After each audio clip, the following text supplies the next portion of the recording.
waayahay maxaa cusub maanta madaxweynaha dalkani Mareykanka Donald Trump ayaa waxa uu sheegay in uu kala hadlay wadamada Carabta iyo qaar badan oo wadamada muslimiinta in ay ku soo biiraan heshiiska loo yaqaano Abraham Accord ama heshiiska Ibraahimiga ah oo ah in xidhiidh rasmiya lala yeesho dowladda Israel. Madaxweyne Donald Trump waxa uu sheegay in uu wadahadal xagga khadka telefoonka uu la sameeyay wadamo badan oo ay ku jiraan Sacuudiga, Qatar, Pakistan, Turkiga.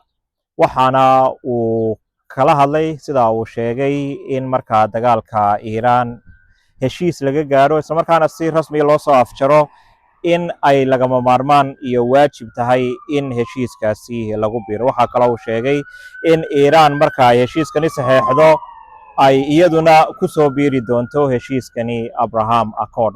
Warbaahinta caalamka ayaa iyaduna waxa ay sheegtay in madaxweyne Donald Trump uu dowladda Sacuudiga ku qasbay in ay la laabato qaraar lagu dhaleecaynayay dowladda Somaliland go'aankii ay ku gaadhay in ay ka furato safaarad magaalada Qudus ee caasimadda waddankaasi Israel.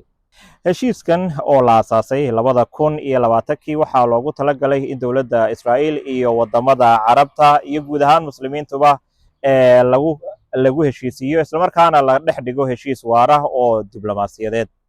waxa ilaa iyo hadda la og yahay oo heshiiskani saxeexay wadamada Imaaraadka, Bahrain, Suudaan, Morocco. waxa kale oo iyadana la hadlayaa in ay Somaliland ay saxeexi doonto.